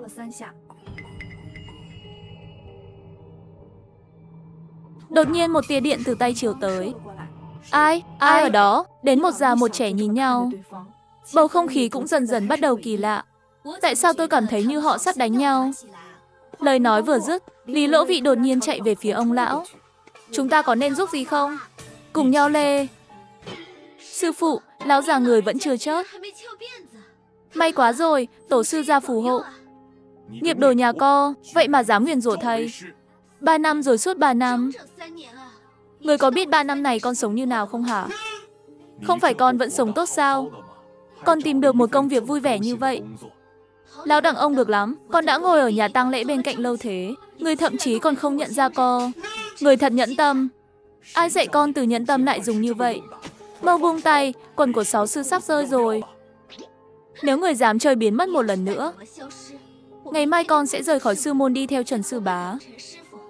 Để truyền thừa của Trường Thanh Quán rứt trong tay người. Được rồi, con thắng rồi. Tôi đang khát chết được. Phải về nhà uống nước trước đã. Ngươi chẳng lẽ lại muốn chạy nữa đấy chứ? Bây giờ là giờ làm việc. Ta đang làm nhiệm vụ tuần tra đây. Chạy cái gì? Nói rồi quay lại phòng làm nhiệm vụ.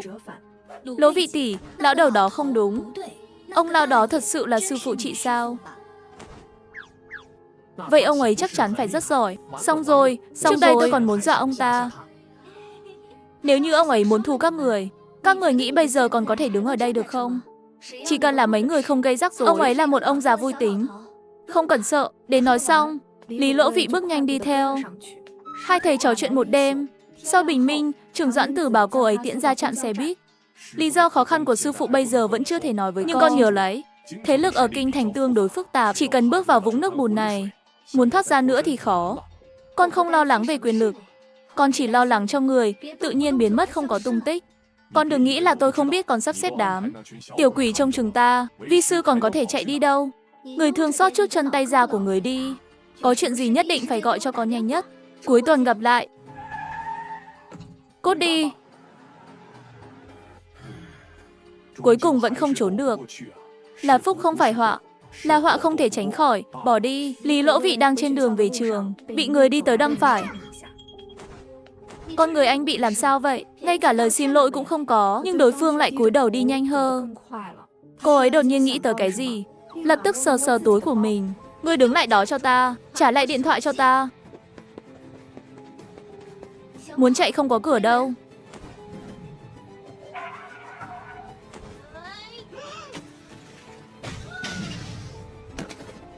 Không hổ thẹn là người mà Mặc Khắc Hải nhìn trúng. Thân thủ không tồi. Lý Lỗ Vị quay đầu nhìn. Một vài người hoàn toàn không quen biết. Trông cũng đẹp đấy chứ. Đáng tiếc ánh mắt không tốt lắm. Nếu đã nhìn trúng Mặc Khắc Hải. Ngươi nói xong chưa? Miệng ngươi toàn cớt.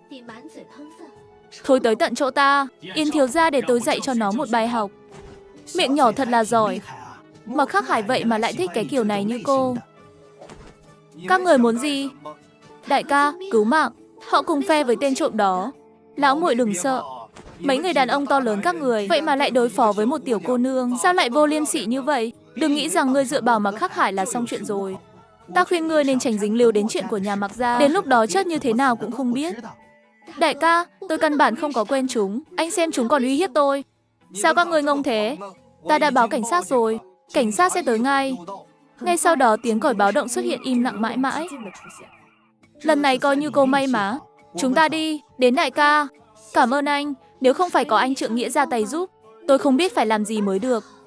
Lão muội, không sao đâu, chỉ là giơ tay giúp đỡ mà thôi.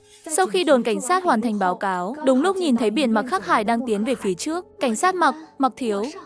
Làm phiền anh đừng mang chuyện gia tộc nội bộ đừng dính lên người tôi được không? Tôi chỉ là một đứa trẻ mồ côi không quyền không thế mà thôi. Có tội với anh trai của anh. Cố gắng đưa tôi đi. Chờ đã, đưa cô đi.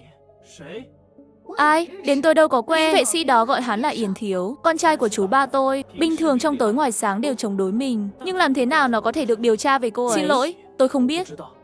Cảnh sát Mặc, tôi nghĩ anh biết rất rõ. Xúc phạm tôi không phải là một lựa chọn khôn ngoan.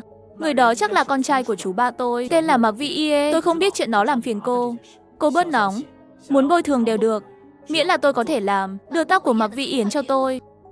Chuyện này tôi không so đo với anh, nhưng tôi không thể chịu được một chút ủy khuất. Có ân báo ơ, có thù báo thù. Tôi hứa với cô, nhưng đừng chơi lớ. Tối hôm đó, có người tặng Lý Lỗ Vị một cái hộp nhỏ. Lý Lỗ Vị trực tiếp mang đồ đi nhà vệ sinh công cộng, sau đó đốt là bùa gói tóc. Trực tiếp xông vào nhà vệ sinh, đến đã xong. Mặc Vĩ Yến lèn đến bệnh viện xem nam khoa. Có vẻ như có vấn đề với điều đó. May mà người đắc tội với cô ấy không phải là mình. Sau này còn phải nghĩ cách kết bạn với cô ấy mới được. Bên kia, lão Đặng dẫn Lý Lỗ Vị đến một công trường xây dựng. Sao lại đưa con đến đây? Mang 11 mang à? Đây là một đơn hàng lớn. Lát nữa đừng nói lung tung. Con xem kỹ trước đi. Quan sát môi trường xung quanh. Đại sư, cuối cùng ông cũng đến rồi. Ông chủ Lưu, mọi thứ tôi bảo bạn chuẩn bị đã sẵn sàng chưa? Tất cả đã sẵn sàng. Đại sư xin hãy đi theo tôi. Ông chủ Lưu, đây là đệ tử của tôi để con bé đi vòng quanh công trường, được không? Được. Tùy ý, đến Lý Lỗ Vị lấy ra la bà, bắt đầu lang thang trên công trường này.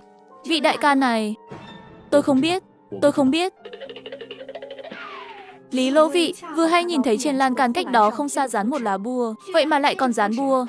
Chỉ là năng lực người vẽ bùa này bình thường thôi. Loại phù liên hề nam còn không trấn được. Sát khí lại nặng như vậy. Màu sắc của đất này cũng rõ ràng là khác với những nơi khác. Ngửi thấy một mùi hôi thối và mùi tanh xong, Lý Lỗ Vị không nói hai lời nhảy vào hố sâu. Tiếp tục đào xuống dưới. Không thể đào, không thể đào. Tại sao không thể đào? Nếu tôi không đào, làm sao tôi biết được có gì dưới đó? Không thể đào, có lời ngu ê. Cô như này sẽ hại chết chúng tôi đấy. Giọng nói của anh ta dẫn ông chủ Lưu đến đây. Tiểu sư phụ không thể đào. Trước đây cái này đào ra một vò gốm nớ. Kể từ đó, công trường xảy ra tra. Sẽ có một số tiếng động khủng khiếp vào ban đêm. Đều nói đó là một lời ngu ê. Ông chủ Lưu, người mời sư phụ tôi đến, không phải chỉ để giải quyết chuyện này sao? Nếu như người thực sự muốn bắt đầu công việc càng sớm, tôi phải làm rõ mọi tra. Nói thật với các người đi, tôi thực sự đã tìm kiếm mấy đại sư rồi. Kết quả có 2 người còn chưa đến ngày hôm sau đã bỏ chạy. Một người thậm chí còn bị gãy trơ. Nếu anh có thể tìm thấy tôi bây giờ, cũng nên biết khả năng của tôi. Như vậy đi, ông chủ Lưu, anh cho công nhân anh nghỉ 2 ngày đi. 2 ngày nay chúng ta sư đầu thủ. Được rồi, sau khi nói xong mọi thứ, anh ta nhanh chóng rời đi cùng công nhân. Nguyên Phương, con thấy như nào? Đại nhân, con thấy chuyện này có uẩn khúc. Đào cả ngày, càng đào càng sâu, mùi thối càng ngày càng nặng, nhưng không có gì ngoài đất. Có thể nó tan chảy không? Cái hũ bình đào ra được ta đi xem rồi. Bên trong toàn là máu thịt tan chảy, không còn cặn bã xương. Thu oan gì vậy? Ra tay nặng như vậy, đây là để làm cho những người chết không còn xương sống, vĩnh viễn không được siêu sinh. Sự oán giận của một người chắc chắn sẽ không nặng nề như vậy, nhưng một vài người cộng lại là có. Ý ngươi là trong bình không chỉ là một người. Đây là món nợ không ma quỷ. Con nói xem. Trước tiên hãy đặt thi thể của Ngũ Hành Mệnh Các vào giấc mơ, chôn nó xuống hố vào đêm trước ngày mùng 3 tháng 3. 5 cái hố tương ứng với kim mộc thủy hỏa thổ. Ngũ hành kết nối, cho nên là ngũ quỷ huynh sát xie. Tại sao lại là đêm trước ngày mùng 3 tháng 3? Con ngốc à, con không nghỉ 4 ngày vào ngày mùng 3 tháng 3 sao? Trường Doãn liền lấy ra một cái bùa ném vào hố. Chỗ tiếp theo, Lý Lỗ Vị phải mất hơn nửa ngày mới đào được mấy cái bình ra. Cuối cùng đào xong rồi, con đói đến nỗi sắp mất rồi. Yên tâm, mọi thứ sáu sư đã sớm chuẩn bị cho con rồi. Con vẫn trong giai đoạn Pasichi. Còn giúp người làm hầu hết các việc vất vả cả ngày. Ít nhất phải có 4 món và một súp. Ta thấy con đã phát triển rất tốt rồi. Chỉ có cái này không ăn thì con đói. Con có thể cao lớn như này cảm giải như là một phép màu. Vậy trước tiên người cho con biết đơn hàng này kiếm được bao nhiêu tiền. Cho con tí máu gà. Vi sư gia dạ tất phải có mã. Nói ra sợ dọa con sợ. Số này, đến 20 vạn, nhiều như vậy sao? Đến hơi nhỏ rồi. Thêm số không vào phía sau. Thấy con làm trâu làm ngựa kiểu gì cũng phải được 30%. Con đã biết con là trâu ngựa rồi còn muốn chia 30%. 100 cũng không, tiền này ta có công dụng khác. Con đừng mơ tưởng nữa, 100 tệ cũng không cho con. Con còn nghi ngờ người có phải họ Châu không? Sư phụ, đây là rèn luyện con. Tại sao con không hiểu ý tốt của sáu sư chứ? Ngũ quỷ đến tài chắc con chưa thấy qua đúng chứ? Thật trùng hợp, hôm nay không phải đã nhìn thấy sao? Ngũ quỷ đến tài đúng không? Không cần người gọi, con làm cho người xem. Nhìn cái này xem, mình không có ở đây. 3 năm nay nó trưởng thành rất nhanh. Thiên lôi ẩn ở, địa lôi oanh minh, thủy lôi thao thao, hỏa lôi viêm viêm, phong lôi trước đẳng, thiên lôi nghe lệnh của ta. Tốc dáng chân linh.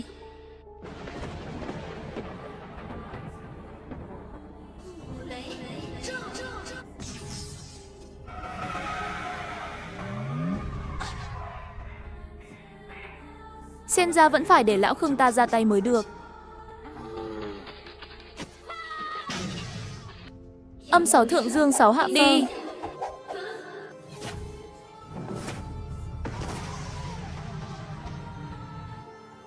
Chỉ 3 năm không gặp, đồ đệ này của ta lại lợi hại như vậy. Thế nào, con lợi hại chứ? Tiểu lão đầu, người làm gì vậy? 3 năm này con đã trải qua những gì? Có phải là có cái gì truyền thừa không? Hay là bị hồn xuyên rồi? Sao 3 năm sau lại chạm đến ngưỡng bẩm sinh rồi? Thế nào, sau này còn dám?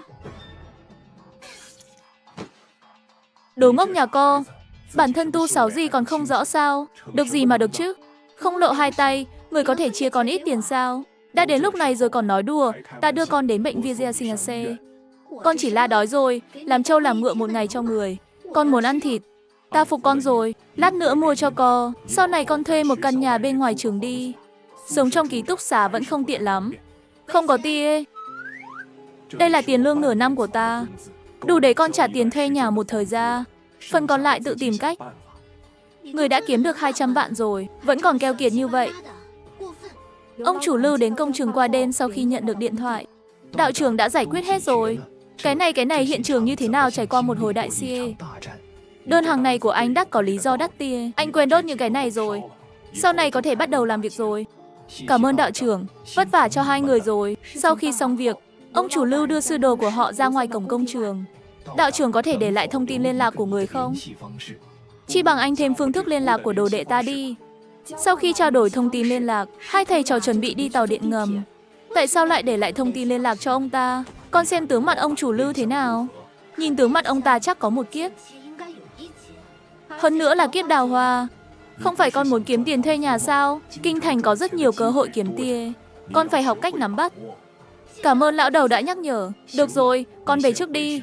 Sáng mai đến Nghĩa Trang. Sáng hôm sau, Lý Lỗ Vị đến Nghĩa Trang như đã hẹn. Đúng lúc thấy Trường Doãn Tử đang thắp hương cho chủ nhân ngôi mộ. Bạn cũng thắp một nén hương đi. Trẻ như vậy sao? Người quen biết, coi như biết. Trước đây suýt trở thành sư nương của con. Lý Lỗ Vị sau khi nghe xong cũng tặng chủ nhân mộ một bức hương. Lão đầu, con nghĩ sao? Hai người trông cũng không hợp nhau. Sư phụ con, khi ta còn trẻ cũng là Ngọc Thụ Lâm Phong. Nhân vật quyến rũ. Không giống như con độc thân 18 năm. Tự hào thì tự hào, sao người công kích con làm gì? Nhưng thì sao? Đàn ông chỉ ảnh hưởng đến tốc độ rút kiếm của con. Sư phụ nói hai câu của con thì sao? Nghe rõ đây, cô ấy là Gia Cát Lưu Vơ, là thuật sư giỏi nhất trong vòng của nhà Gia Cát gia. Chỉ tiếc mệnh không tốt. Tin nhầm người thơ. Gia Cát Thị. Đó không phải là gia đình đầu tiên được gọi là giới huyền học sao? Nghe nói chủ tịch hiệp hội huyền học chính là Gia Cát Lưu Quang. Gia Cát Lưu Vơ. Không phải lẽ là, đến con đoán không sai, là em gái hả? Con có cảm thấy con và Gia Cát Lưu Vân có chút giống nhau không? Dừng lại, con không thể giống. Lão đầu, đừng kể cho con nghe câu chuyện máu chó gì nữa. Con dị ứng với máu chó. Gia Cát Lưu Vân từng có một cô con gái. Không lẽ người nói là con đấy chứ? Con không phải là người Nhật từ trạm xe lửa Giang Thành về sao? Nghĩ gì vậy? Gia Cát Lưu Vân nếu còn sống thì đã hơn 60 rồi. Con gái cô ấy sao có thể là con? Con đã nói rồi, làm gì có chuyện máu chó như vậy. Nhưng câu chuyện tiếp theo của tôi có liên quan đến con. Ta đã tìm thấy con gái của Gia Cát Lưu Vơ. Chính là cô ấy, đến lau đầu thối, người lại trời co. Con dùng mông nghĩ cũng biết. Hậu duệ của gia tộc Gia Cát làm sao có thể chôn ở một nghĩa trang bình thường như vậy? Ta nói lão đầu người không thể nghiêm túc được sao? Sau khi Gia Cát Lưu Vân khó sinh, đứa bé được một gia đình bình thường khác nhận nuôi. Từ đầu đến cuối đều không biết thân thế của mình. Cuối cùng chót vì bệnh, để lại một cô con gái 5 tuổi. Lần này sẽ không nói dối con nữa chứ. Con gái cô ấy bằng tuổi con. Tuy nhiên, cũng qua đời ở tuổi 16. Con coi như là nghe hiểu rồi. Người nói nhiều như vậy. Nói trực tiếp với con không được rồi sao? Con hiểu mẹ gì? Ta sợ khán giả không hiểu. Không phải người muốn con giả vờ làm cháu gái của Gia Cát Lưu vào nhà Gia Cát, giúp bạn tìm ra sự thật về cái chết của bà ấy. Gia Cát gia mấy năm này tích lũy được rất nhiều tiền, còn nhiều thứ tốt nữa. Ví dụ như viên thuốc cổ, bí mật huyền hà. Có một vấn đề, tại sao họ lại tin con có huyết thống của Gia Cát Lưu Vơ cơ chứ? Điều này con không cần biết nữa. Tất nhiên là giáo viên rất dân chủ. Nếu con không muốn thì chuyện này thôi. Con không nói là không đồng ý. Phân như nào, lấy được bao nhiêu đều là của con vẫn còn cơ hội để xem. Xảo liên thần số không kém gì thôi bối đồ. Hơn nữa là bản hoàn chỉnh. Được rồi, lão đầu, người coi như tính đúng rồi. Con bị ám ảnh bởi những cây phong thủy này. Phải đi một sao? Nếu không làm sao làm sư phụ của con. Đúng rồi, không thể để người khác biết quan hệ thầy trò của chúng ta. Hiểu chưa? Được, không phải lúc nào con cũng gọi người là lão đốt sao? Ngoài ra còn có một việc phải xử lý. Đến lúc đưa họ đi rồi. Đưa ai đi? Người đừng làm bừa nhá. Bây giờ là xã hội pháp trị. Nghĩ gì vậy? Ta đang nói về những tiểu quỷ ở Nghĩa Trang. Sự ngạc nhiên từ trên trời rơi xuống đã làm các tiểu quỷ ngây ra. Lý Lỗ Vị, chúng ta có thể luân hồi rồi. Nếu dựa vào sức mạnh của một mình tôi tự nhiên không làm được. Nhưng với sư phụ tôi thì không có gì không thể cả. Lỗ Vị tỷ, em không nỡ bỏ chị, em cũng vậy. Các người không phải vẫn luôn chờ đợi ngày này sao? Sư phụ tôi giỏi lắm. Ông ấy có quan hệ tốt với bên dưới, mở cửa sau cho các người. Kiếp sau còn có thể gặp được cô. Tôi nợ cô nhất định sẽ trả. Kiếp sau làm người tốt. Nếu không nhân của luân hồi, có chuyện gì không thì khó nói. Lúc này Trường Doãn từ miệng niệm chú. Không lâu sau, Hắc Bạch Vô Thường liền xuất hiện rồi. Đều biết cái chớp ngoài ý muốn sẽ mất đi 3 hồn 7 phách. Nhưng bình cho của nhà tang lễ chỉ có thể lưu trữ được 3 năm. Nếu không thể tìm được linh hồn đã mất trong thời gian lưu trữ, không thể tái sinh sau khi chôn cất. Tôi đã bố trí tụ âm trấn trong nhà tang lễ là để tìm lại 3 hồn 7 phách của Hạ Hạ. Nhưng đến nay cũng chỉ tìm được 2 hồn 4 phách. Nói xong liền thi chuyển ấn triệu hồi Hạ Hạ ra. Lúc này ánh mắt Hạ Hạ đờ đẫn, hai mắt vô thờ. Đây là cháu gái của Gia Cát Lưu Vơ. Đúng vậy, năm đó tôi từng hứa với Lưu Vơ, nhất định phải tìm lại huyết mạch của cô ấy ở bên ngoài. Đáng tiếc cuối cùng vẫn là muộn một bước. Xin lỗi lão đầu, tôi không nên nghi ngờ ông. Cô nghi ngờ tôi còn ít sao? Còn không phải vì ông không đáng tin cậy lắm. Vậy còn tụ âm trần ông định làm như thế nào? Còn 3 tháng nữa là tính toán hết hạn. Nếu như vẫn không thể tìm được một hồn 3 phách của cô ấy, tụ âm trấn tự nhiên cũng sẽ biến mất. Vậy trước đây ông nói tôi là huyết mạch của gia tộc Gia Cát, là thật hay giả? Mặc dù tôi không rõ tại sao cô lại giống Lưu Vân, nhưng cô không phải là huyết mạch của cô ấy. Sư nương đều chết nhiều năm như vậy rồi, sao ông lại có thể chắc vậy như vậy? Tôi không phải là kiểu cổ hủ phong kỳ. Tôi có tóc của cô ấy. Tôi cũng lấy của cô để so sánh DNA. Có khả năng nào? Người đẹp đều rất giống nhau. Điều này tôi không phủ nhận, nhưng xét về giá trị nhan sắc mà nói, cô gần như đã vấp phải tôi. Tôi muốn bỏ Gia Cát ra, có cần phải có một cái gì đó để chứng minh danh tính không? Điều này cô không cần lo lắng, mấy ngày nữa gửi tới trường học cho cô. Lão Hoàng, lão ca, Lỗ Vị nhà đầu này không chỉ tính tình tinh quái, hơn nữa tài năng còn cao như vậy. Rất giống với tài năng khi còn trẻ của anh. Chỉ là kế hoạch này không thể không có cô ấy sao? Đứa trẻ này vốn không cần phải tham gia. 18 tuổi có thể chạm đến ngưỡng tiên thiên môn hạ. Chỉ dựa vào thiên phú yêu nghiệt này của cô ấy, sớm muộn gì cũng sẽ phải xuất ha. Lập kế hoạch sớm hơn có thể giữ cô ấy an toàn. Đồ lão đệ nói không sai, thân thế của Lộ Vị ta tra ra là 18 năm. Bây giờ may mắn làm mời có được manh mối. Tự nhiên không thể bỏ cuộc. Không phải thật sự có liên quan gì đến Gia Cát gia đấy chứ. Đó là điều ta không hiểu. Trên đời này có 2 người giống nhau như vậy, nhưng không có bất kỳ mối quan hệ huyết thống nào. Giấc mơ tối qua vậy mà bản thân mình lại không giải ra được. Lộ Vị đây là cái gì vậy? Đây không phải là bầu quái mà trong phim truyền hình hay dùng sao? Cậu có hứng thú với việc này à? Đúng vậy, có hứng thú nên mới học một chút. Cô muốn tôi tính toán cho bạn không? Được rồi, tính hoa đào cho tôi xem sao. Bạn hãy nhắm mắt lại và nghĩ những gì bạn mưu à. Sau đó lắc nó ra. Phán Nghi, có phải gần đây bạn yên đương rồi không? Rõ ràng như vậy sao? Vốn muốn ổn định một thời gian, rồi mời các bạn ăn cơm. Vậy tôi sẽ nói thẳng, bạn đừng dợ. Người yêu này của bạn không thành thật lắm. Không thành thật, vậy tên đàn ông đó đạp mấy cái giường? Ít nhất 5 cái. Giờ ăn chưa? Trung Phán Nghi của nhiên gặp phải cặn bã trong nhà à? Cô bị điên à? Làm cái gì vậy? Đến tôi nói làm sao thực nghiệm lại bận như vậy cơ chứ? Hóa ra là đang bận ăn cơm với người phụ nữ khác. Thật là làm khó cho anh rồi. Tự mình chạy từ trường bên cạnh đến trường chúng tôi. Ý cô là sao? Anh ấy là bạn trai tôi. Vậy sao? Thế cô có biết bạn trai của cô đã tỏ tình với tôi vào tối hôm kia không hả? Đúng rồi, còn tặng tôi cái này. Tào Thờ, tại sao vòng tay của cô ấy giống với vòng tay mà anh tặng em y hệt vậy? Chúng ta còn có mấy chị em chưa gặp nhau nữa. Có muốn hẹn gặp không? Đồ khốn, ta khinh. Coi như lão nương bị mù, vậy mà lại thấy người không tồi. Thật kinh tởm.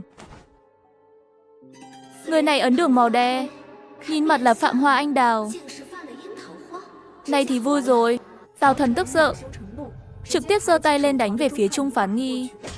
Chân đạp mấy tha, bị vạch trần thì muốn ra tay. Thằng khốn, mày có gan đấy. Mày lại là ai? Địch mẹ, mượn quản chuyện của lão tử. Lão tử, ta không biết mình đang nằm trong ngôi mộ nào. Thế nào, mày muốn tới ở cùng với người không? Tào Thần sắc tấn công, nhưng bỗng nhiên nhìn thấy cái gì, la hét và chạy. Trung Phán Nghi sau khi về đến ký túc xá liền khóc lóc, khóc hơn nửa tiếng. Lỗ Vị cảm ơn bạn đã giúp tôi vạch trần cặn bã. Tôi bị mù. Đồ cặn bã rồi ngụy trang. Dù sao thì chúng cũng có mấy khuôn mặt. Sau này chúng ta đánh bóng mắt là được. Đúng rồi, vừa rồi ở nhà ăn bạn có nhìn thấy gì không? Sao hắn đột nhiên bỏ chạy? làm chuyện có lỗi với lương tâm thôi, không làm chuyện xấu không sợ mà gõ cửa. Ban đêm Tào Thần đang nghĩ cách trả thù hai người này. Một cô gái xấu tính đột nhiên nhớ tới tiếng gõ cửa. Bản thân không mang chìa khóa à? Đến sau khi mở ngoài cửa không có ai. Địch mẹ nó, thằng mẹ nửa đêm không ngủ. Sau khi đóng cửa lại, vừa chuẩn bị lên giường, tiếng gõ cửa lại vang lê. Cái địch mẹ mày, con dám tới nữa, đến lại mở cửa ra. Tào Thần nhìn thấy một khuôn mặt trắng bệch, sợ hãi đóng cửa lại, nhanh chóng chui vào cha. Chờ một lúc, tiếng gõ cửa cuối cùng cũng dừng lại, hắn mới run rẩy đưa đầu ra khỏi cha. Ngày hôm sau tin tức Tào Thần bị gãy eo nhanh chóng phủ sóng toàn bộ thành phố Đại Học. Lý Lỗ Vị lúc này đang đọc sách ở thư viện GCNC. Đột nhiên một cuộc điện thoại lạ gọi vào. Lý Lỗ Vị phải không? Đúng là tôi. Bạn là ai? Chúng ta gặp mặt nói chuyện đi. Có liên quan đến thân thế của bạn. Tôi nghĩ bạn cũng muốn biết cha mẹ mình ở đâu. Từ khi nhận được ngọc bội từ lão đầu, mình đã luôn chờ đợi. Cuối cùng cũng đến rồi. Nếu không đến, mình sắp mọc cỏ rồi. Xin chào, tôi là Chu Khả Hơ. Bạn đã biết tên tôi rồi. Chúng ta đi thẳng vào vấn đề chính đi. Bạn đang ở thị trấn thành phố Giang Thành bị một lão đạo sĩ nhặt được. Sau đó theo lão đạo sĩ học pháp thuật đạo gia. Năm nay thi tuyển sinh đại học được nhận vào Đại học Sư phạm số 1. Tôi biết Chủ tịch Hiệp hội Huyền học tên là Gia Cát Lưu Quang. Nhưng tôi không muốn gia nhập Hiệp hội Huyền học. Chẳng lẽ phạm pháp rồi? Tới mức Gia Cát gia đích thân phái người đến cảnh cáo tôi. Bạn hiểu lầm rồi, tôi không đến đây để cảnh báo bạn Phâu. Về mặt quan hệ, bạn nên gọi tôi là anh họ. Trông tôi có giống một đồ ngốc không? Gia Cát Hân lại lấy ra ảnh của Gia Cát Lưu Vơ và ảnh của con gái bà ấy. Bạn không nghĩ bạn với họ giống nhau sao? Không cảm thấy, có gì thì nói đi, không cần phải lòng vòng xung quanh. Buổi chiều tôi còn có tiết học. Hiển nhiên mà nói, bạn là huyết mạch của gia tộc Gia Cát Lưu Lạc bên ngoài. Nhân tiện, tôi có thể xem mặt dây chuyền ngọc của bạn không? Không được, tôi là trẻ mồ côi, từ nhỏ được lão đạo sĩ nuôi lớn. Không liên quan gì đến Gia Cát gia nhà bạn. Đừng tới tìm tôi nữa. Sau khi theo Lý Lỗ Vị đến trường, Gia Cát Tân gọi điện thoại. Đã gặp rồi, trông rất giống với bà cô. Tôi cũng nhìn thấy một viên ngọc trên cổ cô ấy. Rất giống với nửa miếng ngọc bội khóa tường vân của người. Được. Tôi biết rồi. Không đợi vài ngày, Gia Cát gia lại có người tìm đến Lý Lỗ Vị. Lỗ Vị đến rồi. Nào, lại đây, ngồi đây đi. Tính ra thì cháu phải gọi ta một tiếng ông chú. Bà ngoại của cháu là em gái ruột của ta. Lý Lộ Vị lộ ra ánh mắt cảnh giác. Không lay chắc. Cháu và bà ngoại cháu lúc còn trẻ, đơn giản mà nói như thể được khắc từ một khuôn da vậy, đặc biệt là ánh mắt. Ngay khi cháu bước vào ta đã tưởng rằng nhìn thấy con bé. Tôi là trẻ mồ côi, tôi thậm chí còn không nhớ mẹ ruột của tôi. Hơn nữa đừng nói tới là bà ngoại. Đến chuyện này, đều tại ta nói ra thì dài dòng. Thôi nào, hay là ăn trước đi. Ta sẽ từ từ kể cho cháu nghe. Lý Lỗ Vị do dự một lát, mới chọn một vị trí mà ngồi xuống. Cái này của ta gọi là khóa bán tinh quang, mà miếng ngọc trên cổ cháu gọi là khóa bán tinh vơ. Cháu có thể tháo ra và hợp nhất với nó để xem. Lý Lỗ Vị rất tò mò, tháo ngọc bội ra và đưa cho Gia Cát Lưu Quang. Vết nứt lớn nhỏ trên cạnh ngọc bội này, chỉ có mình biết đó là mảnh của em gái mình. Khoảnh khắc ngọc bội ghép lại với nhau, một luồng ánh sáng bỗng nhiên lóe lê, lại nhanh chóng biến mất. Vậy mà lại có tiên thiên chi khí. Lời nói vừa dứt, ba người ở đây nhìn vào ánh mắt của Lý Lỗ Vị cũng đã thay đổi.